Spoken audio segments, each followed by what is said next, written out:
Hey guys, it's been long time కదా నేను videos post చేయక. వేరియస్ రీజన్స్ వల్ల పోస్ట్ చేయలేకపోయాను. సో వన్ బై వన్ అవన్నీ కూడాను నేను కమింగ్ వీడియోస్లో మీతో షేర్ చేసుకుంటాను.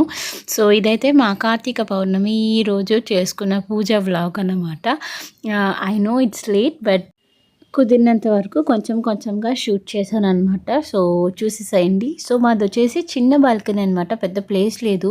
సో ఆ చిన్న బాల్కనీలోనే ఇంకా పూజ అక్కడే చేసుకోవాలి కాబట్టి, మెయిన్గా పౌర్ణమి అంటే మూన్ కిరణాలు పడాలి కాబట్టి, సో అందుకని చెప్పేసి బాల్కనీలోనే మనం ఆబ్వియస్లీ చేస్తాం కదా. సో బాల్కనీ మొత్తం నీట్గా క్లీన్ చేసేసుకొని తుడిచేసి ఒత్తేసి తులసమ్మని అక్కడ పెట్టాను అనమాట. సో అటు సైడ్ ఇటు సైడ్ ముగ్గులు పెట్టుకొని, ఇంకా కావాల్సినవన్నీ ఉంటాయి కదా దీపారాధనకి, ఆవు నెయ్యి అవన్నీ కూడాను రెడీ చేసుకొని పెట్టుకుంటున్నాను. సో ఏంటంటే మాకు అన్నీ బాల్కనీలో కాబట్టి లోపల నుంచి బయటికి లోపలికి బయటకి ఇంకా తిరగాల్సి వచ్చేదనమాట. ఇంకా మొత్తం కూడాను అన్నీ రెడీ చేసేసుకొని పూజ అనేది అయితే స్టార్ట్ చేసేసుకున్నాము. సో చంద్రుడికి నార్మల్గా కార్తీక పౌర్ణమి అంటే మనం 365 ఒత్తులు వెలిగించేస్తాము. సో అదొక్కటే కాకుండా లక్ష్మీ ఆరాధన కూడా మనం చేస్తామన్నమాట. అంటే మేమైతే చేస్తాము. ఎవ్రీ ఇయర్ నేను ఇలానే చేస్తాను. చిర్రావురి గారు మనకి కార్తీక పౌర్ణమి రోజు ఎలాగ పూజ చేసుకోవాలని చెప్పేసి ప్రత్యేకంగా ఒక వీడియో కూడా చేస్తున్నారు, ఒక 7 years 6 years బ్యాక్. సో ఎప్పుడు కూడా నేను ఆ వీడియో పెట్టుకునే పూజ అనేది చేసుకుంటాను. సో లక్ష్మీ ఆరాధన చేసుకున్నాకనే అప్పుడు 365 ఒత్తుల్ని వెలిగిస్తాను. ఆవిడ వెంటనే అనుగ్రహిస్తుంది. అదేవిధంగా క్షీర సముద్రం నుంచి లక్ష్మీదేవి పుట్టినట్టుగానే చంద్రుడు కూడా ఆవిడకి తోబుట్టువుగా పుట్టాడు కాబట్టి పౌర్ణమి రోజున, అందున ప్రత్యేకించి కార్తీక పౌర్ణమి రోజున మనం లక్ష్మీ ఆరాధన చేయడం వల్ల తోబుట్టు అయినటువంటి చంద్రుడు కూడా మిమ్మల్ని అనుగ్రహిస్తాడు, లక్ష్మీదేవి అనుగ్రహిస్తుంది. ఈ చంద్రుడితో పాటు లక్ష్మీదేవితో పాటుగా కామధేనువు, కల్పవృక్షము, అమృతం ఇవన్నీ జన్మించాయి కాబట్టి వాటి యొక్క అనుగ్రహం కూడా మనకి కలగడం కోసమే ఈ పౌర్ణమి రోజున, కార్తీక పౌర్ణమి రోజున మనం చక్కగా అత్యంత భక్తి శ్రద్ధలతో లక్ష్మీ అష్టోత్తరాన్ని చేస్తున్నాం. వీటన్నిటితో పూజన చేశాం కదా. ఇప్పుడు అగరవత్తుల్ని ఏకహారతితో వెలిగించాలి. ఏకహారతి వెలిగిపోతుంది కదమ్మా. సో లక్ష్మీ ఆరాధన కార్తీక పౌర్ణమి రోజు ఎందుకు చేయాలి అనేది చెప్పారు కదా, విన్నారా?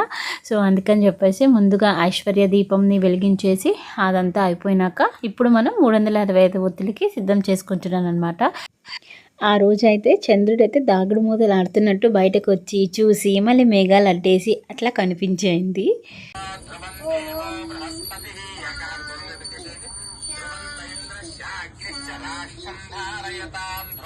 ఇప్పుడు చక్కగా కాస్త గంధంతో కుంకుమతో అలంకరణ చేయండమ్మా మహాదీపానికి. రాష్ట్రం ధారయతాం ధ్రువం సాక్షాత్ దీపం దర్శయామి. గోపదీప అనంతరం శుద్ధ ఆచమనీయం సమర్పయామి. గంధం అలంకరణ చేసిన తర్వాత తమలపాకుతో నీళ్లు తీసుకుని ఒక్కసారి ఆ దీపానికి అలా చూపించి ప్లేట్లో గోపదీప అనంతరం శుద్ధ ఆచమనీయం సమర్పయామి. ఇప్పుడు ఏం చేస్తుంటే ఆ 2 దీపాలకి మధ్యలో పెసరపప్పు నైవేద్యం పెట్టండి. ఆ పెసరపప్పు మీద కొద్దిగా అలా నీళ్లు చల్లండి తమలపాకుతో. నేను మంత్రం చదువుతూ ఉంటాను, మీరు అలా కొద్దిగా నీళ్లు చల్లుతూ ఆ పెసరపప్పు మీద కొద్దిగా అలా నీళ్లు చల్లండి తమలపాకుతో. నేను మంత్రం చదువుతూ ఉంటాను, మీరు అలా కొద్దిగా నీళ్లు చల్లుతూ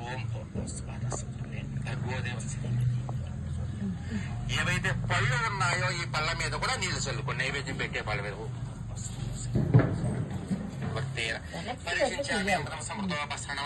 నమస్కారం చేసుకుని మహాదేవ సహిత ఐశ్వర్య పౌర్ణమి దేవతాయ నమో నమః. అలా నేను ఒకటి, అలానే మా హస్బెండ్, ఇంటి యజమాని కూడా వెలిగిస్తే మంచిది కాబట్టి మా హస్బెండ్ ఒకటి, నేను ఒకటి వెలిగించేసుకున్నాము.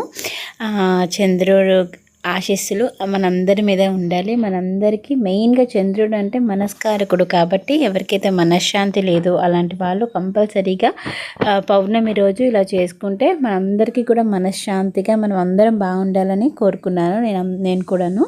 సో ప్రసాదాన్ని కూడా పెద్దగా ఎక్కువ చేయలేదు. 3 రకాల పళ్ళు అది పెట్టాను. పెరుగన్నం, మనం మెయిన్గా చంద్రుడు అంటేనే ఒక తెలుపు కదా, తెల్లదనం కాబట్టి తెలుపు రంగులో ఉన్న ఏంటిది ప్రసాదం అనేది నైవేద్యంగా పెడితే మంచిది. సో అందుకని చెప్పేసి పెరుగు అన్నం పెట్టాను. అండ్ అలానే లక్ష్మీదేవికి కూడా పెరుగన్నం చాలా ప్రీతికరమైనది కాబట్టి పెరుగన్నం. అండ్ అలానే చిరవరుగా చెప్పినట్టుగా పాలతో చేసినవి ఏవైనా స్వీట్ కూడా నైవేద్యంగా పెడితే మంచిది. సో అలాంటి దాంట్లో ఒకటి కలాకండ కాబట్టి సో కలాకండాని ఇంకా నేను బయట నుంచే షాప్ నుంచే తెప్పించేసి సో కలాకండ అలానే పెరుగన్నం స్వీట్స్గా అండ్ ఫ్రూట్స్ నైవేద్యంగా పెట్టేశాను. అండ్ పూజ అంతా అయిపోయినాక ఇంకా గుడికి కూడా వచ్చేసి శివ దర్శనం అనేది చేసుకున్నాను అందరం కూడాను. అండ్ అలానే ఉసిరి దీపాలు ఈ కార్తీక మాసంలో రోజు వెలిగిస్తే ఎంతో పుణ్యం కదా. అండ్ మనం కుదరలేదు అనుకుంటే అట్లీస్ట్ ఇట్లాంటి కుదిరినప్పుడు ద్వాదశి పూజలప్పుడు లేదంటే పౌర్ణమి పూజలప్పుడు చేసుకున్న మంచిదే కాబట్టి వెలిగించుకుంటే మంచిది కాబట్టి కార్తీక పౌర్ణమి రోజు ఇంకా నేను గుడికి వెళ్ళి దగ్గరలో గుడికి వెళ్ళి దర్శనం అది చేసుకొని ఉసిరి దీపాలని వెలిగించుకొని ఇంటికి వచ్చేసామన్నమాట. సో ఇలా అయింది మా కార్తీక పౌర్ణమి. మీరందరూ కూడా బాగానే చేసుకున్నారు అని అనుకుంటున్నాను, ఆశిస్తున్నాను. సో అందరూ బాగుండాలి. సర్వేజన సుఖినో భవంతు. ఓకేనా, మళ్ళీ మరొక మంచి వీడియోతో మీ ముందుకు వచ్చేస్తాను guys. Until then bye, take care and please subscribe to my channel. ఇప్పటి నుండి రెగ్యులర్గా పెట్టడానికి అయితే ట్రై చేస్తాను. And thank you so much first of all ఎవరైతే నాకున్న సబ్స్క్రైబర్స్ అన్సబ్స్క్రైబ్ చేసుకోకుండా ఉన్నారో వాళ్ళకి స్పెషల్ థ్యాంక్స్ అనమాట. ఓకేనా, బాయ్ గైస్.